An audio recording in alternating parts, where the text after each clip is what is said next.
Okay, people, my name is David, and let's get real about things. I watch news, local, national news, and world news, and I see how things are going. Now they're back on to climate control and the erosion of lands throughout the world, how the water is rising and all. So by their account, reached reached the limit that it can, but lands being lost because of water erosion. I want to tell you something that I found out a long time ago, and that was through um, um, Arctic and the North, Antarctic, Arctic and Antarctic, and they found a layer in there that's covered in ash, and they said that is from an asteroid hitting the Earth and blowing dust and stuff up into the air and all settling down, and it settled on this layer of ice. And it kept building up. The ice did over years, brought in a little ice age, major one. But what they don't fully tell you is that right below that uh, build up is that there is a hard settlement of hard ice that was like glacier melting, like you might find today. But between it and the ash, it's a little bitty space. Now they estimated that this was something like almost 300,000 years ago that the ash formed, and right below it, they say it's about like a million years ago, and that little space in between is somewhere in the middle, between a million and 300,000 years ago. Now, they also say that humans have not been on Earth much more than, well, modern day humans, much more than 500,000 years ago. So I have to ask the question, if we haven't been here that long and we've learned so much, and everything is within hundreds of thousands of years and everything, that's how they figure it out. Okay, let's see if we can take a pause because nothing's going on. There we are, we're back. And doing this carbon dating, they can't get that close. Even if the stuff is later in lifetime, they can only do a few thousand years at the most. Closest they can get is within a few hundred. But either way, I'm wondering about that little thin slip between the hard ice and the ash that was in there.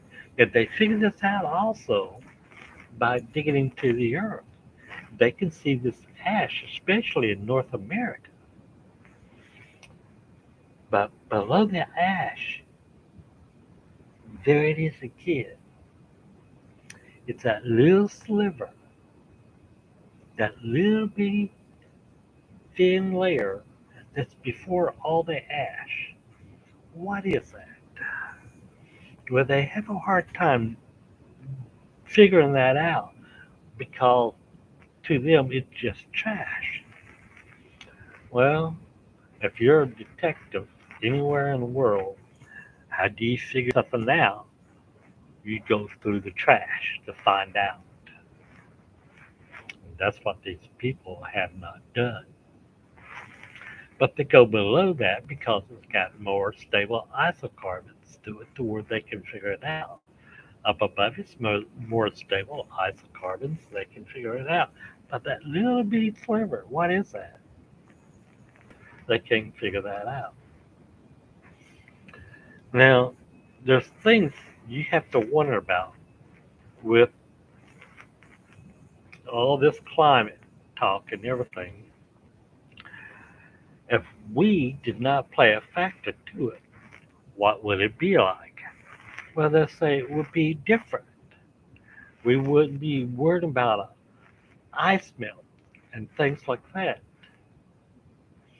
But we would be worried about melt and all this other stuff, and we still had the Spanish flu going on along with the plague and Rocky Mountain spotted fever and all these other things. How would we advance without killing everybody else? In other words, there's other things that may have played a part into having that asteroid hit off the Yucatan Peninsula. And then was it the Yucatan Peninsula? If you go back just a few billion years, we, according to some theorists, were still pretty close to that on Pangea. It was still separated, but still pretty close enough to what it is now. Even though we may think that it may be 2 3 days journey in a good sailboat from Europe to North America, it may have been only about like a half a day's journey back then, because according to the continental drift, that's about where it should have been. So when the asteroid hit, it may have not have been the Yucatan Peninsula. It may have been something else. The Yucatan Peninsula may be what is left from the sediments being pushed up from the ocean beds onto the little bitty park forming the Yucatan Peninsula. But notice I was talking about all the viruses and things like that before I got to it. And the reason why I do that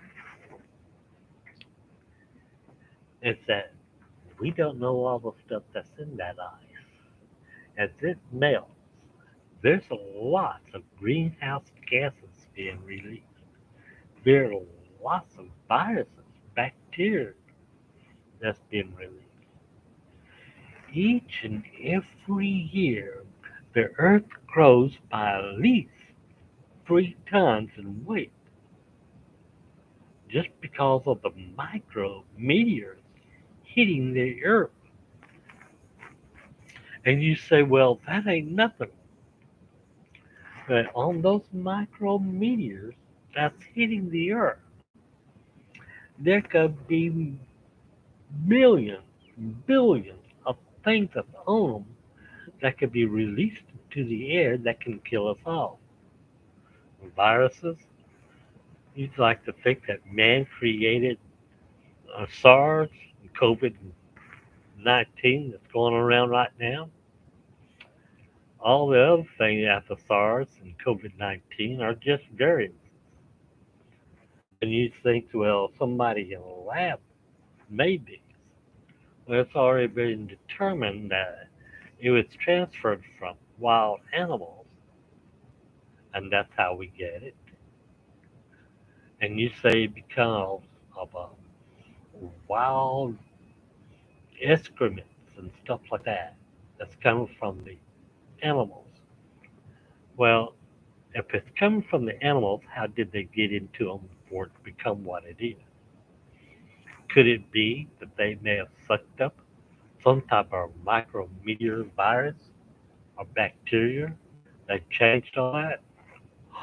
Oh, like Legionnaire's disease, they found that infertile soil that was, well, fertilizing the soil of infertile soil with cow feces, pig feces, chicken feces, and other things like that produce Legionnaire's disease, a bacteria. a bacteria can be dissolved and eaten by a virus. The virus then would take on the characteristics of it. So, Legionnaires is in the soil, and some bees gets it, and it transfers it as a virus being absorbed by the bees and transfers and breathes it out. We may have something what's called SARS that chickens may get after all the feeds of lots of chicken comes from these infertile soil and stuff like that. Possible. I'm bringing this all up because there's a little something, like I said, in that little layer between the ash and the hard ice that's there. Just a little bitty sliver of a layer there. And there's lots of gases and stuff like that. They really can't carbon date. But since it's so small, they don't worry about it. But yet, you need to worry about it because that's trash that I'm talking about that you need to examine. And what is in that trash? How about that made the dinosaurs and the living things on the earth, bacterial wise, die out? What do you think would happen to T Rex as it rotted on the earth? Do you think other T Rex might eat it? Oh, yeah. The megalodon. If it got a virus and died, what do you think would happen to it? Oh, we could have a funeral for it. Ah, come on, let's get real. We're not going to have a funeral for a megalodon. Other things in the ocean may catch this virus and stuff that's going on at the time. In that little bitty sliver, they may die. The thing is, as they rot, and each one does, they produce what's called methane, high amounts of methane. You get a few hundred within a few miles that producing lots of methane into the air. It may only be 20, 30, 40 years of this happening before it starts corroding the ozone layer. You take 200 years, which the scientists can't calculate for that because of all the mixed other stuff within that thin layer and all the asteroids, micrometeors, and everything coming down. They don't know what's happening. Maybe during that time there was also a polar shift. They might be able to figure that out. But I'm speculating at this point. But the speculation is that all these biological beings upon the earth start dying out and eroding the ozone. When it eroded the ozone, what happened? Put a hole up there. Now, that little Van Ryan belt that we have on here, we can see it as the solar winds and everything in there. It does more than what you think it does. It keeps our gravity to a certain level. But then again, you put a hole up there, what happens to the gravity that Earth has? Does it lessen or does it become greater? And when I say greater, I don't mean make us heavier. I'm talking about reaching further out into the space. You take an asteroid that's sitting up there, that's just asteroids floating around, and all of a sudden, Earth's gravity picks one up and starts pulling it. And as it's pulling closer to the Earth, it's picking up speed, going faster and faster. And this asteroid is mainly iron, copper, gold, tin, and stuff like that that's there. and it's coming down towards us at a faster rate. And these dinosaurs, all these biological beings are dying, and the methane's being released into the air, and the ozone is getting weaker and weaker, and the Van Ryan belt is letting gravity of the Earth pass higher and higher, getting stronger and stronger. And what normally would take a diminishing asteroid as it comes through the atmosphere, there isn't much atmosphere there because the ozone has been depleted because of all the methane. So, what is iron, nickel, copper, gold, and all like this in an asteroid comes down at a higher speed, faster speed, and it's not going to diminish much in size. So when it comes and hits the Earth, bam, there it is. The floating of ash and stuff all throughout the world. The rest of the things that were biological things were living on the Earth all of a sudden died out. There's certain things that will live on, certain creatures, where it's not going to affect them, and certain uh, plants and sea life and stuff like that, it's not going to affect them that much. But some of the creatures, it's going to change them a little bit. But still, there's some of them may not affect them at all. They may be able to live and hibernate through all this. And I'm thinking about the alligator, crocodile, the turtles, and horseshoe crabs, and things like that. Some of the oldest living creatures still upon the earth. That it's not going to affect that much, but yet it is going to affect some of them. But is that a possibility? Well, you say no. Well, how do you know? All I'm doing, people, is saying that in all this climate talk, sometimes with what we've done, it may not add up to that of over a million dinosaurs, millions of them laying on the ground, rotting away because some virus was eating at them. Because they've estimated that asteroid, yes, it would throw up ash into the Earth atmosphere, volcanoes would go off and stuff like this, earthquakes and megaquakes and stuff like that would be happening. And while all this is happening, the actuality of what happened is lost unless you look into that very thin sliver of all those gases and everything that's in there and realize what's in them. Not how old they are, but what is in there. What type of bacteria and stuff like that. What type of viruses are in there. And all those micrometeors that's hitting the earth, what's inside them? Even during the time of the dinosaurs um, being killed off, what type of viruses and bacteria was going on? Could they be the cause of all that's happened in the past? Something I've come to realize that lots of these anthropologists, archaeologists, and all like this, they don't have all the answers. They get some, but there's lots more that is missing that they don't know.